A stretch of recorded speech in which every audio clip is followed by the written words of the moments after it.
वाकई सख़्त में सख़्त मज़म्मत कयूं था। हिकिड़ो नाज़ेबा वाक़ियो हुयो, इहो न थियणु खपिजे हा। हर सियासी पार्टी खे जलसा जुलूस ऐं पंहिंजी सियासी पावर शो करण जी इजाज़त आहे हिन मुल्क में। तव्हांजी अॻ में ॾिसो त अहिड़ा वाक़िया थी चुका आहिनि। मोहतरमा बेनज़ीर भुट्टो खे बि शहीद कयो वियो इन तरीक़े सां। काफ़ी ॿिया सरहद में ख़ासि तौर ते ANP सां, आफ्ताब शेरपाव सां या ॿी पार्टी या बलसान में बि काफ़ी अहिड़ा वाक़िया थिया आहिनि। हिकिड़ो दहशतगर्दी जो अनासिर हमेशह इस्तेमालु कयो वियो आहे जेको कि ग़लति आहे। इहो न थियणु खपिजे हा। रही ॻाल्हि तव्हां FIR जी ॻाल्हि कई, मसइलो ईअं आहे त हाणे हिन वक़्तु PTI जी ही हुकूमत आहे पंजाब में, हिकिड़ी कोलिशन हुकूमत आहे। ऐं मां सम्झां थो अगरि हुननि खे अहिड़ा ख़दशा आहिनि त उहो FIR खे करेक्ट कराइनि या उन जी हिकिड़ी क्लियर कट क्लियरेंस ॾियनि, हिकिड़ी इन्वेस्टिगेशन थिए त वाकई हक़ीक़ी इहे माण्हू आहिनि या न आहिनि या इन जे को ॿियो को अनासिर आहे। त उन खां पोइ मां सम्झां थो अछो अछो थी वेंदो, कारो कारो थी वेंदो। ॻाल्हि इहा चवे त तव्हां ॾिठो मुसलसल जॾहिं को इमरान ख़ान जी हुकूमत हुई तंहिं वक़्तु फौरन कोविड अची वियो, कोरोना अची वियो, जंहिंखे पूरी दुनिया खे बंदि करे छॾियो। आमदरफ़्त बंदि थी वई, कारोबार बंदि थी विया। उन जी वजह सां हर मुल्क जी इकोनॉमी जे मथां क्राइसिस अची वई। हिन वक़्तु इन्फ्लेशन पूरी दुनिया जे मथां आहे। हिन वक़्तु कारोबारी बदहाली हर जाइ ते आहे, हर दुनिया जे हर मुल्क में आहे। इवन अमेरिका जहिड़ो मुल्क बि ख़ज़ारे में आहे। बरतानिया में तव्हां ॾिसो त 3 वज़ीर आज़म फौरन जल्द अज़ जल्द तब्दील थिया आहिनि, छो त न हो इन माहौल ते कंट्रोल नथा करे सघनि। अहिड़ो ई हिते असां वटि पाकिस्तान में बि सूरत हाल हुई। सभ खां वॾो प्रॉब्लम असांजे पाकिस्तान में इहो आहे त असां कर्ज़े जी मद में आहिनि। असांजे मथां काफ़ी फौरन कर्ज़ो आहे ऐं असां इन कर्ज़े जे मथां असांजे डॉलर जे मथां सॼो कंट्रोल न आहे। डॉलर फौरन 60-70 रुपयो चढ़ी वियो आहे, जंहिंजे करे असांजी कर्ज़े जी मद में अञा इज़ाफ़ो थी वियो आहे। हिकिड़ी शइ 180 रुपए डॉलर हिकिड़ो 180 रुपए जो अॼु 270 रुपए जो आहे। त मां सम्झां थो महांगाई जी तरफ़ त मुल्क उहो ई वञे पियो, मुल्क उहो ई ख़सार जी तरफ़ वञे पियो। वेतर हे सॼे मरहले में हिकिड़ी पॉलिटिकल इंस्टेबिलिटी मुल्क में ज़रूर थी वई ऐं उन जी वजह सां पाकिस्तान खे अञा वधीक जेको आहे सफ़र करणो पियो। जेको अञा सम्झां थो त इलेक्शन पंहिंजे वक़्त ते थींदा।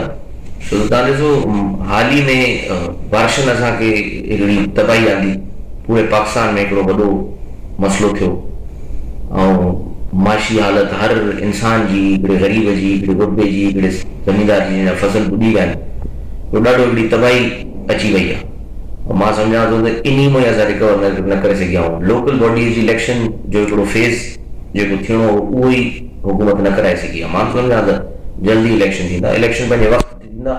थी सघे थो मथां अञा थोरा डिले बि त तव्हां फ्लड जी ॻाल्हि कई त ॻाल्हि इहा आहे त असां वटि हिते इंतिज़ामी जी तरफ़ां हिकिड़ो फेलियर आहे। ॾिसो को इदारो अञा ताईं सही हक़ीक़ी माने में हिते अची जांच पड़ताल न कई अथई त केतिरो कंहिंजो नुक़सानु थियो आहे, कंहिंजो वधीक थियो आहे, कंहिंजो घटि थियो आहे। ऐं न ई उन जे मद में का अहिड़ी शइ कॉन्क्रीट शइ, का अहिड़ी सॉलिड शइ कई वई आहे जंहिंमें माण्हुनि खे रिलीफ ॾिनो वञे। हाणे ॾिसो न खाद खुराक में त रिलीफ तव्हां ॾिनो, हिकिड़ो साइकिल तव्हां हलायो, पर उहो ख़तमु थी वियो।